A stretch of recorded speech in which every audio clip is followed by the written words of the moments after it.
Ghost Stories of an Antiquary by M.R. James. Oh, whistle, and I'll come to you, my lad. I suppose you'll be getting away pretty soon now full term is over, Professor? Said a person, not in the story, to the Professor of Ontography, soon after they had sat down next to each other at a feast in the hospitable hall of St. James's College. The Professor was young, neat, and precise in speech. "Yes," he said, "my friends have been making me take up golf this term, and I mean to go to the East Coast. In point of fact, to Burnstow, I dare say you know it, for a week or 10 days to improve my game. I hope to get off tomorrow." "Oh, Parkins," said his neighbour on the other side, "if you're going to Burnstow, I wish you would look at the site of the Templars' Preceptory, and let me know if you think it would be any good to have a dig there in the summer." It was, as you might suppose, a person of antiquarian pursuits who said this, but since he merely appears in this prologue, there is no need to give his entitlements. "Certainly," said Parkins the Professor. "If you will describe to me whereabouts the site is, I will do my best to give you an idea of the lie of the land when I get back. Or I could write to you about it if you would tell me where you are likely to be." "Don't trouble to do that, thanks. It's only that I'm thinking of taking my family in that direction in the long, and it occurred to me that, as very few of the English preceptories have ever been properly planned, I might have an opportunity of doing something useful on off days." The Professor rather sniffed at the idea that planning out a preceptory could be described as useful. His neighbour continued, "The site, I doubt if there's anything showing above ground, must be down quite close to the beach now. The sea has encroached tremendously, as you know, all along that bit of coast. I should think, from the map, that it must be about 3/4 of a mile from the Globe Inn, at the north end of town. Where are you going to stay?" "Well, at the Globe Inn, as a matter of fact," said Parkins. "I have engaged a room there. I couldn't get in anywhere else. Most of the lodging-houses are shut up in winter, it seems. And as it is, they tell me that the only room of any size I can have is really a double-bedded one, and that they haven't a corner in which to store the other bed, and so on. But I must have a fairly large room, for I am taking some books down, and mean to do a bit of work. And though I don't quite fancy having an empty bed, not to speak of two, in what I may call for the time being my study, I suppose I can manage to rough it for the short time I shall be there." "Do you call having an extra bed in your room roughing it, Parkins?" said a bluff person opposite. "Look here, I shall come down and occupy it for a bit. It'll be company for you." The Professor quivered, but managed to laugh in a courteous manner. "By all means, Rogers. There's nothing I should like better, but I'm afraid you would find it rather dull. You don't play golf, do you?" "No, thank heaven," said rude Mr. Rogers. "Well, you see, when I'm not writing, I shall most likely be out on the links, and that, as I say, would be rather dull for you, I'm afraid." "Oh, I don't know. There's certain be somebody I know in the place. But of course, if you don't want me, speak the word, Parkins. I shan't be offended. Truth, as you always tell us, is never offensive." Parkins was indeed scrupulously polite and strictly truthful. It is to be feared that Mr. Rogers sometimes practised upon his knowledge of these characteristics. In Parkins's breast there was a conflict now raging, which for a moment or two did not allow him to answer. That interval being over, he said, "Well, if you want the exact truth, Rogers, I was considering whether the room I speak of would really be large enough to accommodate us both comfortably, and also whether, mind you, I shouldn't have said this if you hadn't pressed me, you would not constitute something in the nature of a hindrance to my work." Rogers laughed loudly. "Well done, Parkins," he said. "It's all right. I promise not to interrupt your work. Don't you disturb yourself about that. No, I won't come if you don't want me, but I thought I should do so nicely to keep the ghosts off." Here he might have been seen to wink, and to nudge his next neighbour. Parkins might also have been seen to become pink. "I beg pardon, Parkins. Rogers continued. "I oughtn't to have said that. I forgot you didn't like levity on these topics." "Well," Parkins said, "as you have mentioned the matter, I freely own that I do not like careless talk about what you call ghosts. A man in my position," he went on, raising his voice a little, "cannot, I find, be too careful about appearing to sanction the current beliefs on such subjects. As you know, Rogers, or as you ought to know, for I think I have never concealed my views—" "No, you certainly have not, old man," put in Rogers sotto voce. "I hold that any semblance, any appearance of concession to the view that such things might exist is equivalent to a renunciation of all that I hold most sacred. But I'm afraid I have not succeeded in securing your attention." "Your undivided attention was what Dr. Blimber actually said," Rogers interrupted, with every appearance of an earnest desire for accuracy. Footnote: Mr. Rogers was wrong. Vide Dombey and Son, Chapter 12. Return to text. "But I beg your pardon, Perkins, I'm stopping you." "No, not at all," said Parkins. "I don't remember Blimber. Perhaps he was before my time. But I needn't go on. I'm sure you know what I mean." Yes, said Rogers, rather hastily. "Just so. We'll go into it fully at Burnstow or somewhere." In repeating the above dialogue, I have tried to give the impression which it made on me, that Parkins was something of an old woman, rather hen-like perhaps in his little ways, totally destitute, alas, of the sense of humour, but at the same time dauntless and sincere in his convictions, and a man deserving of the greatest respect. Whether or not the reader has gathered so much, that was the character which Parkins had. On the following day Parkins did, as he had hoped, succeed in getting away from his college, and in arriving at Burnstow. He was made welcome at the Globe Inn, was safely installed in the large double-bedded room of which we have heard, and was able, before retiring, to rest, to arrange his materials for work, in apple-pie order upon a commodious table, which occupied the outer end of the room, and was surrounded on three sides by windows looking out seaward. That is to say, the central window looked straight out to sea, and those on the left and right commanded prospects along the coast to the north and south, respectively. On the south you saw the village of Burnstow. On the north no houses were to be seen, but only the beach and the low cliff backing it. Immediately in front was a strip not considerable of rough grass, dotted with old anchors, capstans, and so forth, then a broad path, then the beach. Whatever may have been the original distance between the Globe Inn and the sea, not more than 60 yards now separated them. The rest of the population of the inn was, of course, a golfing one, and included few elements that call for a special description. The most conspicuous figure was perhaps that of an ancien militaire, secretary of a London club, and possessed of a voice of incredible strength, and of views of a pronouncedly Protestant type.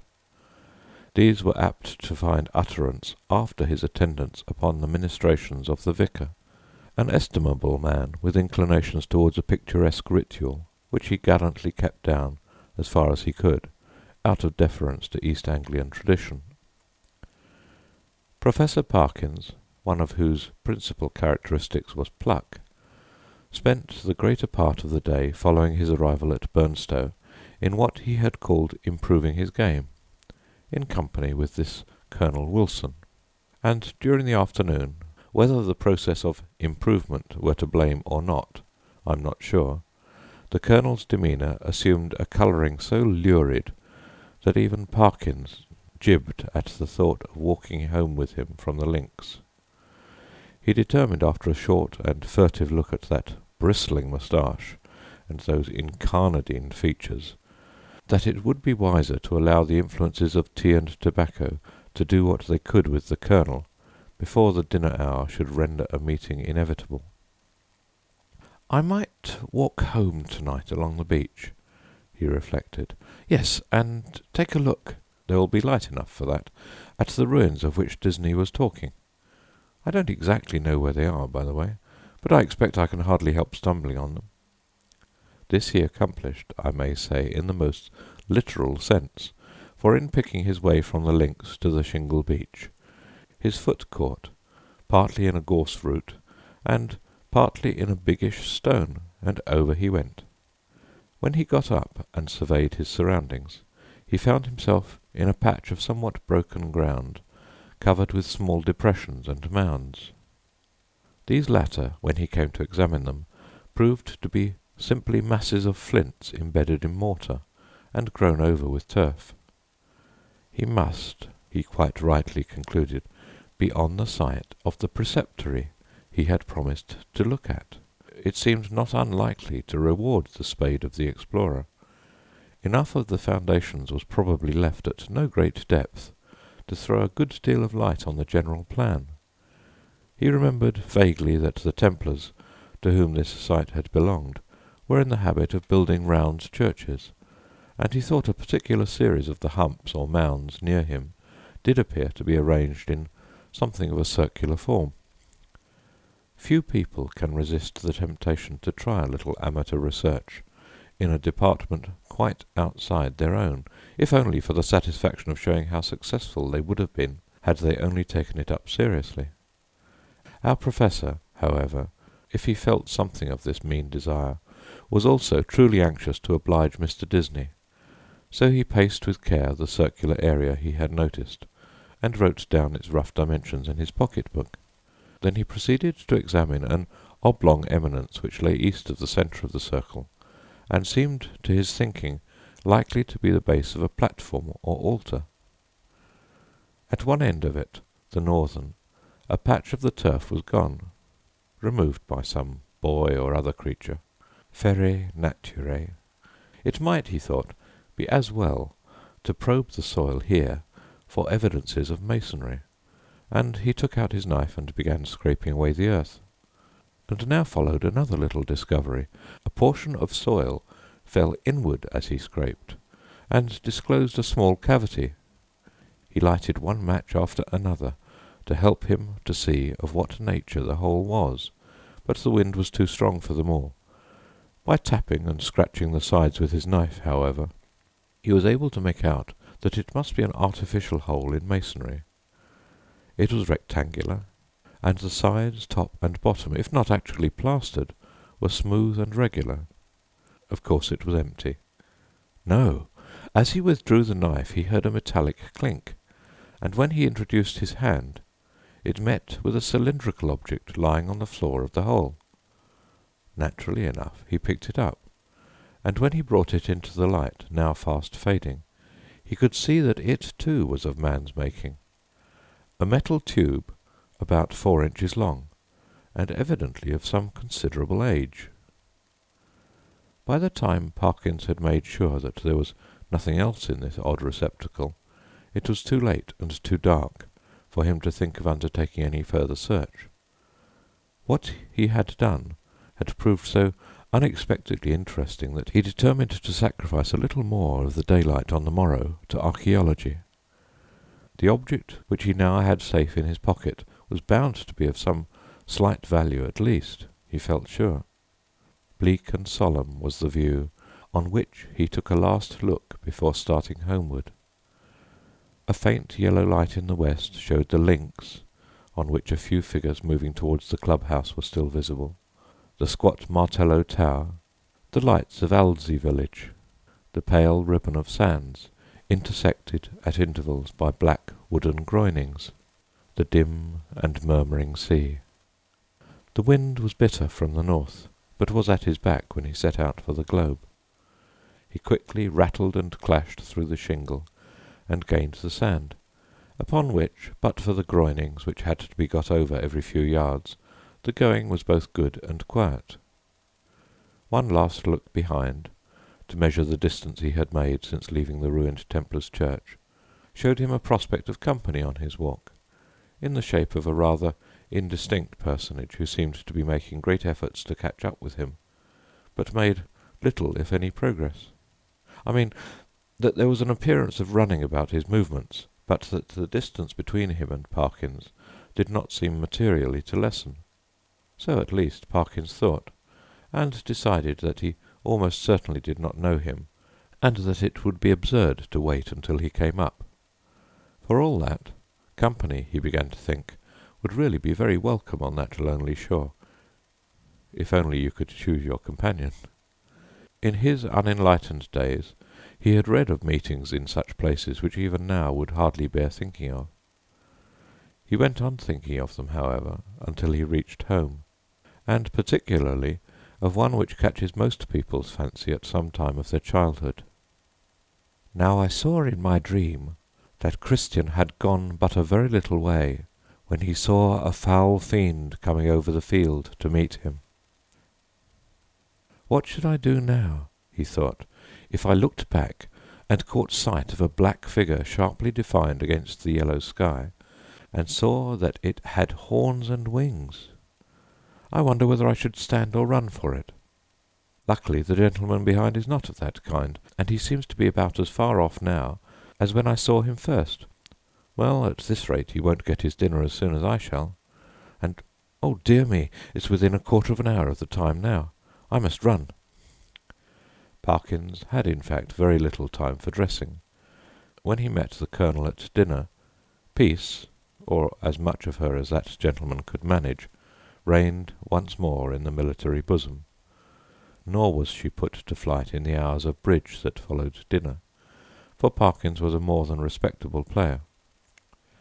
When, therefore, he retired towards 12 o'clock, he felt that he had spent his evening in quite a satisfactory way, and that, even for so long as a fortnight or 3 weeks, life at the Globe would be supportable under similar conditions. Especially, thought he, if I go on improving my game. As he went along the passages, he met the Boots of the Globe, who stopped and said, "Beg your pardon, sir, but as I was a-brushing your coat just now, there was something fell out of the pocket. I put it on your chest of drawers, sir, in your room, sir. A piece of a pipe or something of that, sir. Thank you, sir. You'll find it on your chest of drawers, sir. Yes, sir. Good night, sir." The speech served to remind Parkins of his little discovery of that afternoon. It was with some considerable curiosity that he turned it over by the light of his candles. It was of bronze, he now saw, and was shaped very much after the manner of the modern dog-whistle. In fact it was, yes, certainly it was, actually no more nor less than a whistle. He put it to his lips, but it was quite full of a fine caked-up sand or earth, which would not yield to knocking, but must be loosened with a knife. Tidy, as ever, in his habits, Parkins cleared out the earth onto a piece of paper, and took the latter to the window to empty it out. The night was clear and bright, as he saw when he had opened the casement, and he stopped for an instant to look at the sea, and note a belated wanderer stationed on the shore in front of the inn. Then he shut the window, a little surprised at the late hours people kept at Burnstow, and took his whistle to the light again. Why, surely there were marks on it, and not merely marks, but letters. A very little rubbing rendered the deeply cut inscription quite legible, but the Professor had to confess, after some earnest thought, that the meaning of it was as obscure to him as the writing on the wall to Belshazzar. There were legends both on the front and on the back of the whistle. The one read thus: Reader's Note. There were 4 groups of 3 letters in a diamond pattern. To the left, F-U-R, then one above the other, F-L-A and F-L-E, and to the right, B-I-S. End of reader's note. The other, Quis est iste qui venet. I ought to be able to make it out, he thought, but I suppose I am a little rusty in my Latin. When I come to think of it, I don't believe I even know the word for a whistle. The long one does seem simple enough.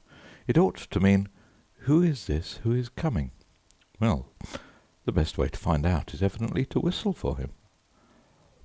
He blew tentatively, and stopped suddenly, startled and yet pleased at the note he had elicited.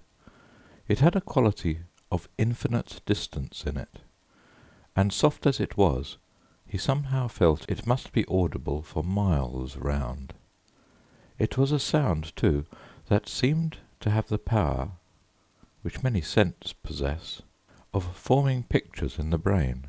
He saw quite clearly for a moment a vision of a wide, dark expanse at night, with a fresh wind blowing, and in the midst a lonely figure.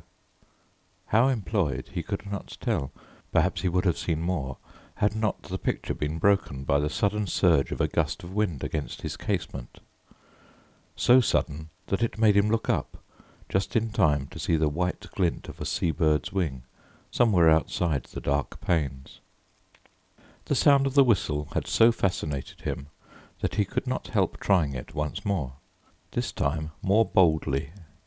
The note was little, if at all, louder than before, and repetition broke the illusion. No picture followed, as he had half hoped it might. But what is this? Goodness, what force the wind can get up in a few minutes! What a tremendous gust! There, I knew that window fastening was no use. Ah, I thought so.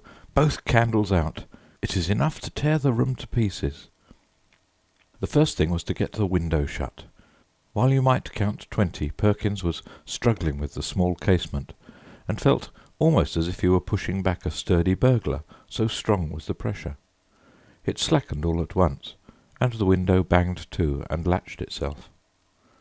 Now to relight the candles and see what damage, if any, had been done.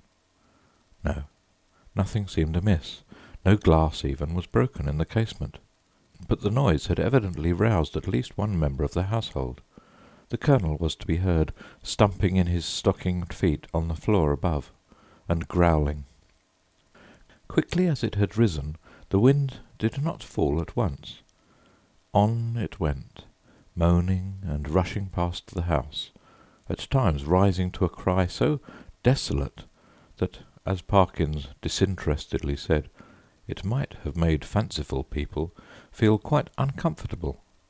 Even the unimaginative, he thought, after a quarter of an hour, might be happier without it.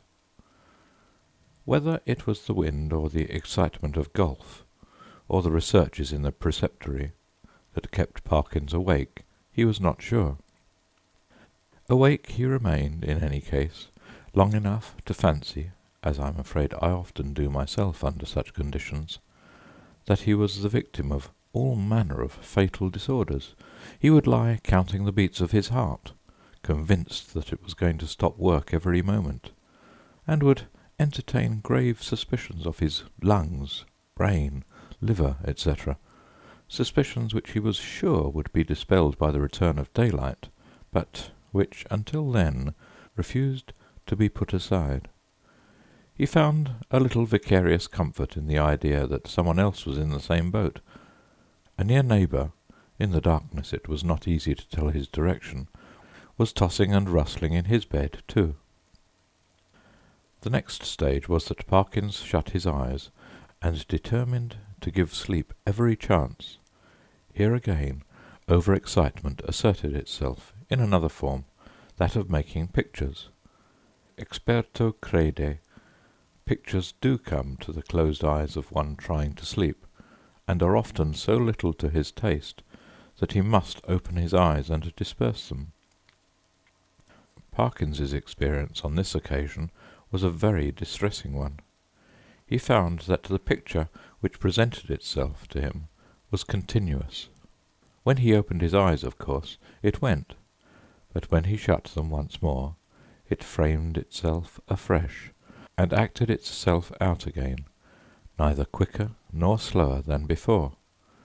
What he saw was this: a long stretch of shore, shingle-edged by sand, and intersected at short intervals with black groins running down to the water.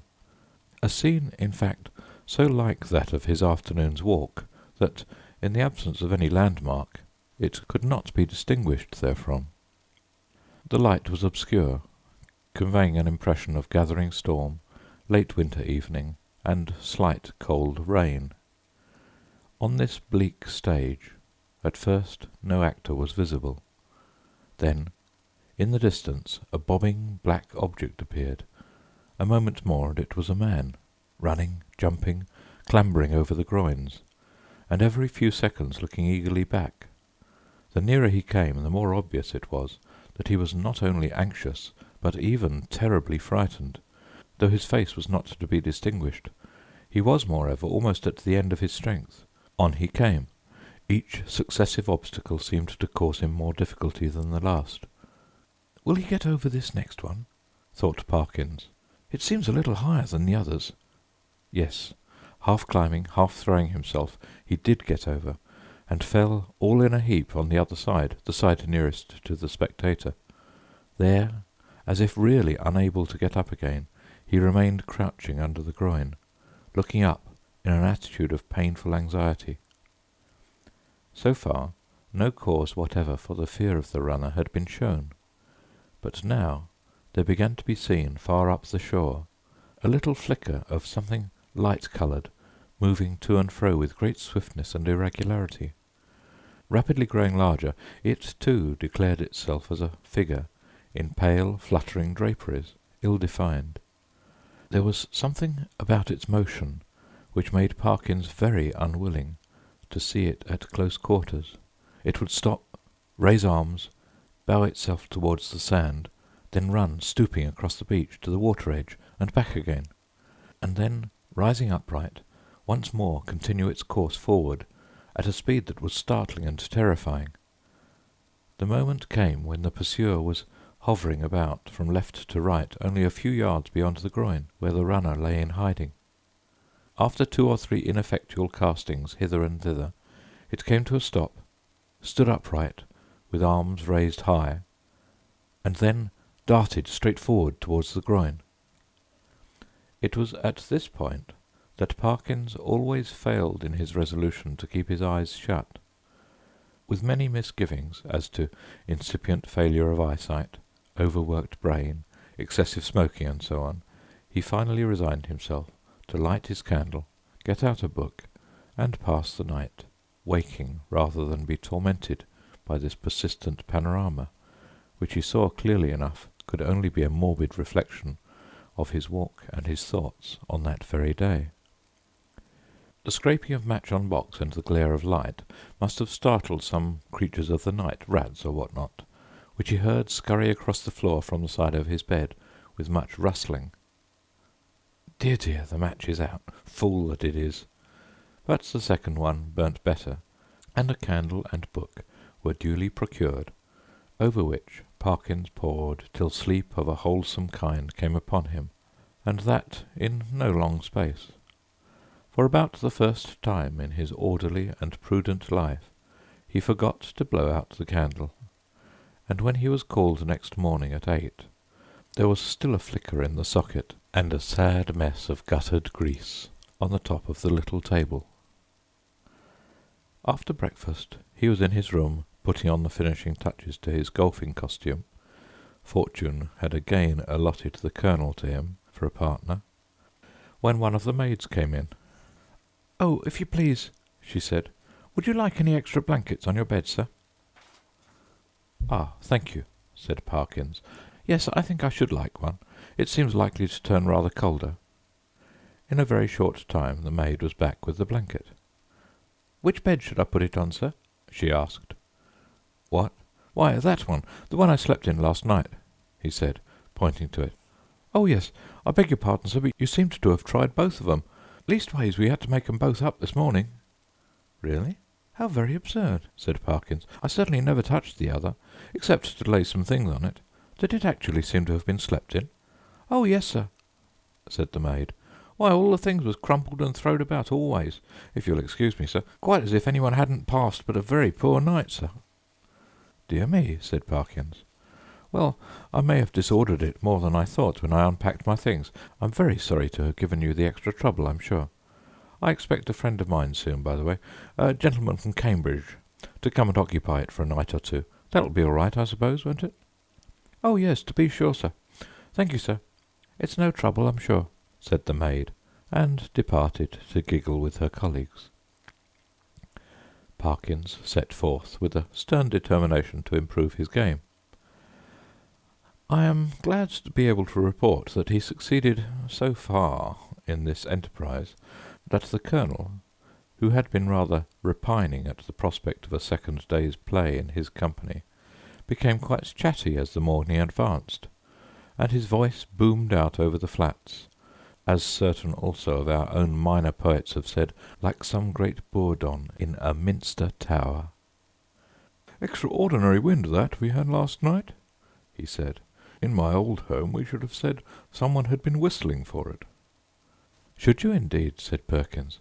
"Is there a superstition of that kind still current in your part of the country?" "I don't know about superstition," said the Colonel. "They believe in it all over Denmark and Norway, as well as on the Yorkshire coast. And my experience is, mind you, that there's generally something at the bottom of what these country folk hold to, and have held to for generations. But it's your drive." Or whatever it might have been. The golfing reader will have to imagine appropriate digressions at the proper intervals. When conversation was resumed, Parkins said with a slight hesitancy, "Apropos of what you were saying just now, Colonel, I think I ought to tell you that my own views on such subjects are very strong. I am, in fact, a convinced disbeliever in what is called the supernatural." "What?" said the Colonel. "Do you mean to tell me you don't believe in second sight? Or ghosts, or anything of that kind?" "In nothing whatever of that kind," returned Parkins firmly. "Well," said the Colonel, "but it appears to me at that rate, sir, that you must be little better than a Sadducee." Parkins was on the point of answering that, in his opinion, the Sadducees were the most sensible persons he had ever read of in the Old Testament.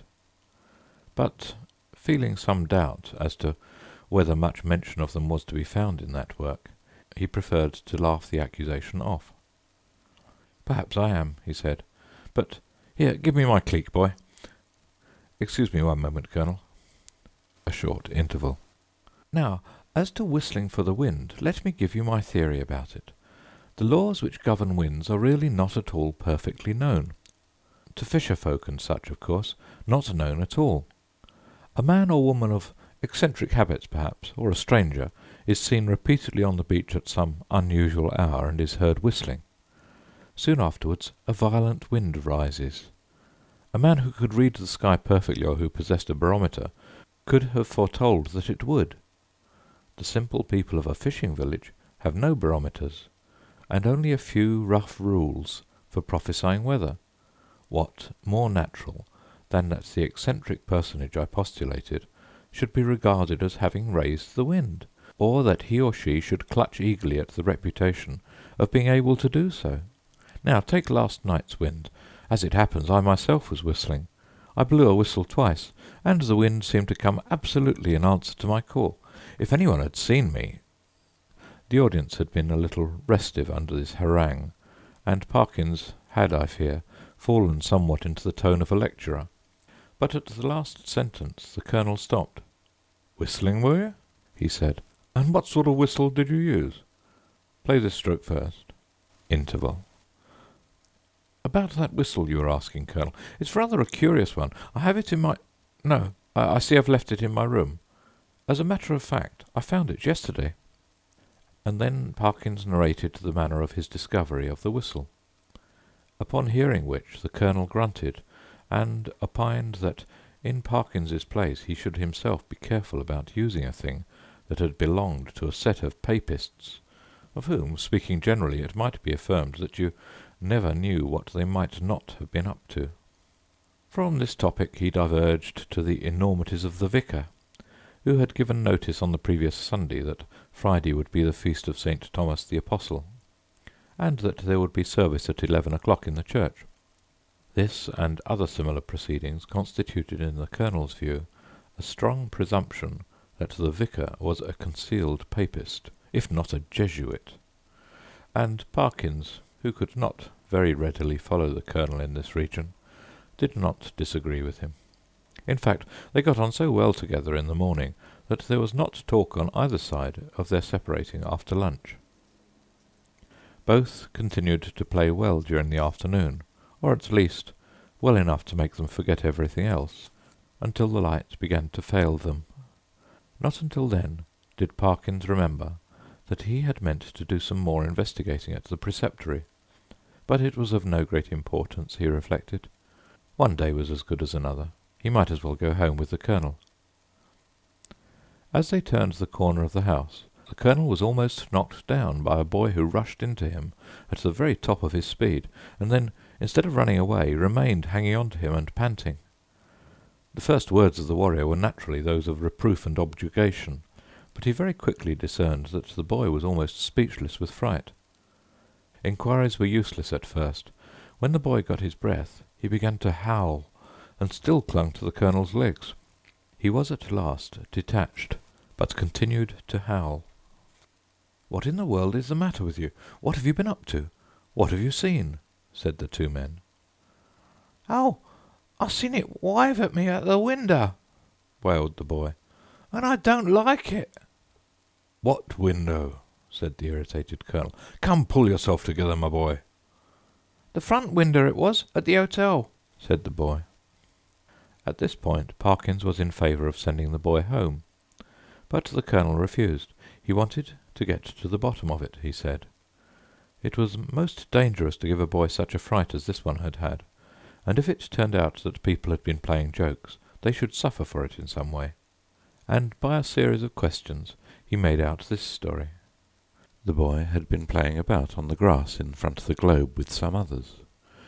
Then they had gone home to their teas, and he was just going, when he happened to look up at the front window and see it a-wiving at him. It seemed to be a figure of some sort, in white as far as he knew. Couldn't see its face, but it wived at him, and it warn't a right thing. Not to say a right person. Was there a light in the room? No, he didn't think to look if there was a light. Which was the window? Was it the top one or the second one? The second one it was. The big window what got two little uns at the sides. "Very well, my boy," said the Colonel after a few more questions. "You run away home now. I expect it was some person trying to give you a start. Another time, like a brave English boy, you just throw a stone— well, no, not that exactly, but you go and speak to the waiter or to Mr. Simpson, the landlord, and— yes, and say that I advised you to do so." The boy's face expressed some of the doubt he felt as to the likelihood of Mr. Simpson's lending a favourable ear to his complaint, but the Colonel did not appear to perceive this, and went on, "And here's a sixpence— no, I see, it's a shilling, and you be off home, and don't think any more about it." The youth hurried off with agitated thanks, and the Colonel and Parkins went round to the front of the globe and reconnoitred. There was only one window answering to the description they had been hearing. "Well, that's curious," said Parkins. "It's evidently my window the lad was talking about. Will you come up for a moment, Colonel Wilson? We ought to be able to see if anyone has been taking liberties in my room." They were soon in the passage, and Parkins made as if to open the door. Then he stopped and felt in his pockets. "This is more serious than I thought," was his next remark. "I remember now that before I started this morning I locked the door. It is locked now. And what is more, here is the key," and he held it up. "Now," he went on, "if the servants are in the habit of going into one's room during the day when one is away, I can only say, well, that I don't approve of it at all." Conscious of a somewhat weak climax, he busied himself in opening the door, which was indeed locked, and in lighting candles. "No," he said, "nothing seems disturbed." "Except your bed," put in the Colonel. "Excuse me, that isn't my bed," said Parkins. "I don't use that one, but it does look as if someone had been playing tricks with it." It certainly did. The clothes were bundled up and twisted together in a most tortuous confusion. Parkins pondered. "That must be it," he said at last. "I disordered the clothes last night in unpacking, and they haven't made it since. Perhaps they came in to make it, and that boy saw them through the window, and then they were called away and locked the door after them. Yes, I think that must be it." "Well, ring and ask," said the Colonel, and this appealed to Parkins as practical. The maid appeared, and, to make a long story short, deposed that she had made the bed in the morning when the gentleman was in the room, and hadn't been there since. No, she hadn't no other key. Mr. Simpson, he kept the keys. He'd be able to tell the gentleman if anything had been up. This was a puzzle. Investigation showed that nothing of value had been taken, and Parkins remembered the disposition of the small objects on tables and so forth well enough to be pretty sure that no pranks had been played with them. Mr. and Mrs. Simpson furthermore agreed that neither of them had given the duplicate key of the room to any person whatever during the day. Nor could Parkins, fair-minded man as he was, detect anything in the demeanour of master, mistress, or maid that indicated guilt. He was much more inclined to think that the boy had been imposing on the colonel. The latter was unwontedly silent and pensive at dinner, and throughout the evening. When he bade good night to Parkins, he murmured in a gruff undertone, "You know where I am if you want me during the night." "Why, yes, thank you, Colonel Wilson. I think I do. But there isn't much prospect of my disturbing you, I hope. By the way," he added, "did I show you that old whistle I spoke of? I think not. Well, here it is." The colonel turned it over gingerly in the light of the candle. "Can you make anything of the inscription?" asked Parkins, as he took it back. "No, not in this light. What do you mean to do with it?" "Oh, well, when I get back to Cambridge I shall submit it to some of the archaeologists there, and see what they think of it, and very likely, if they consider it worth having, I may present it to one of the museums." Said the colonel. "Well, you may be right. All I know is that if it were mine I should chuck it straight into the sea. It's no use talking, I'm well aware, but I expect that with you it's a case of live and learn. I hope so, I'm sure, and I wish you a good night." He turned away, leaving Parkins in act to speak, at the bottom of the stair, and soon each was in his own bedroom. By some unfortunate accident there were neither blinds nor curtains to the windows of the Professor's room. The previous night he had thought little of this, but tonight there seemed every prospect of a bright moon rising to shine directly on his bed, and probably wake him later on. When he noticed this, he was a good deal annoyed, but with an ingenuity which I can only envy, he succeeded in rigging up, with the help of a railway rug, some safety pins, and a stick and umbrella, a screen which, if it only held together, would completely keep the moonlight off his bed, and shortly afterwards he was comfortably in that bed. When he had read a somewhat solid work, long enough to produce a decided wish to sleep, he cast a drowsy glance round the room, blew out the candle, and fell back upon the pillow. He must have slept soundly for an hour or more, when a sudden clatter shook him up in a most unwelcome manner. In a moment he realized what had happened. His carefully constructed screen had given way, and a very bright frosty moon was shining directly on his face. This was highly annoying. Could he possibly get up and reconstruct the screen? Or could he manage to sleep if he did not? For some minutes he lay and pondered over all the possibilities. Then he turned over sharply, and with his eyes open lay breathlessly listening. There had been a movement, he was sure, in the empty bed on the opposite side of the room. Tomorrow he would have it moved, for there must be rats or something playing about in it. It was quiet now. No, the commotion began again. There was a rustling and shaking, surely more than any rat could cause. I can figure to myself something of the Professor's bewilderment and horror, for I have in a dream 30 years back seen the same thing happen. But the reader will hardly perhaps imagine how dreadful it was to him to see a figure suddenly sit up in what he had known was an empty bed. He was out of his own bed in one bound, and made a dash towards the window, where lay his only weapon, the stick with which he had propped his screen. This was, as it turned out, the worst thing he could have done, because the personage in the empty bed, with a sudden smooth motion, slipped from the bed, and took up a position with outspread arms between the two beds, and in front of the door. Parkins watched it in a horrid perplexity. Somehow the idea of getting past it and escaping through the door was intolerable to him. He could not have borne, he didn't know why, to touch it, and as for its touching him, he would sooner dash himself through the window than have that happen. It stood for the moment in a band of dark shadow, and he had not seen what its face was like. Now it began to move in a stooping posture, and all at once the spectator realized with some horror and some relief that it must be blind, for it seemed to feel about it with its muffled arms in a groping and random fashion. Turning half away from him, it became suddenly conscious of the bed he had just left, and started towards it, and bent and felt over the pillows in a way which made Parkins shudder as he had never in his life thought it possible. In a very few moments it seemed to know that the bed was empty, and then, moving forward into the area of light and facing the window, it showed for the first time what manner of thing it was.